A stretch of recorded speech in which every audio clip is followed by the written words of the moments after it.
திவ்ய வாசகனாகிய யோவானுக்கு வெளிப்படுத்தின விசேஷம். முதலாம் அதிகாரம். சீக்கிரத்தில் சம்பவிக்க வேண்டியவைகளை தம்முடைய ஊழியக்காரருக்கு காண்பிக்கும் பொருட்டு தேவன் இயேசு கிறிஸ்துவுக்கு ஒப்புவித்ததும், இவர் தம்முடைய தூதனை அனுப்பி தம்முடைய ஊழியக்காரனாகிய யோவானுக்கு வெளிப்படுத்தினதுமான விசேஷம்.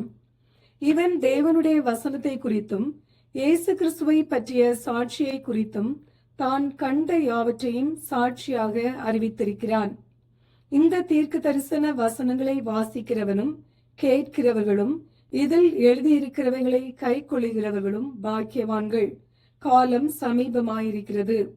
யோவான் ஆசியாவில் உள்ள 7 சபைகளுக்கும் எழுதுகிறதாவது: இருக்கிறவரும் இருந்தவரும் வருகிறவருமானவராலும் அவருடைய சிங்காசனத்திற்கு முன்பாக இருக்கிற 7 ஆவிகளாலும் உண்மையுள்ள சாட்சியும் மரித்தோரிலிருந்து முதற் பிறந்தவரும் பூமியின் ராஜாக்களுக்கு அதிபதியுமாகிய இயேசு கிறிஸ்துவினாலும் உங்களுக்கு கிருபையும் சமாதானமும் உண்டாவதாக.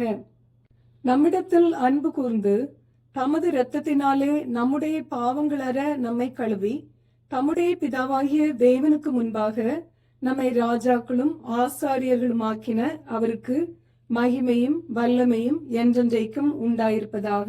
ஆமேன். இதோ மேகங்களுடனே வருகிறார். கண்கள் யாவும் அவரை காணும்.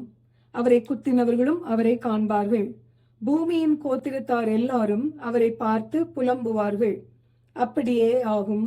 ஆமேன். இருக்கிறவரும் இருந்தவரும் வருகிறவருமாகிய சர்வ வல்லமை உள்ள கர்த்தர், நான் அல்பாவும் ஓமேகாவும் ஆதியும் அந்தமுமாய் இருக்கிறேன் என்று திருவுளம் பற்றுகிறார்.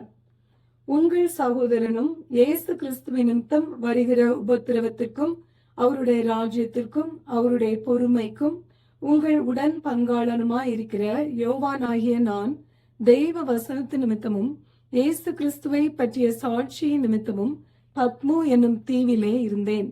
கர்த்தருடைய நாளில் ஆவிக்குள்ளானேன். அப்பொழுது எனக்கு பின்னாலே எக்காள சத்தம் போன்ற பெரிதான ஒரு சத்தத்தை கேட்டேன். அது, நான் அல்பாவும் ஓமேகாவும் முந்தினவரும் பிந்தினவருமாய் இருக்கிறேன். நீ காண்கிறதை ஒரு புஸ்தகத்தில் எழுதி ஆசியாவில் இருக்கிற எபேசு, சிமிர்னா, பெர்கமு, தியத்தீரா, சர்தை, பிலதெல்பியா, லவோதிகேயா என்னும் பட்டணங்களில் உள்ள 7 சபைகளுக்கும் அனுப்பு என்று விளம்பினது. அப்பொழுது என்னுடனே பேசின சத்தத்தை பார்க்க திரும்பினேன். திரும்பின போது 7 பொன் குத்து விளக்குகளையும் அந்த 7 குத்து விளக்குகளின் மத்தியிலே நிலையங்கி தரித்து மார்பருகே பொற்கச்சை கட்டியிருந்த மனுஷகுமாரனுக்கு ஒப்பானவரையும் கண்டேன். அவருடைய சிரசும் மயிரும் வெண் பஞ்சை போலவும் உறைந்த மழையை போலவும் வெண்மையாயிருந்தது.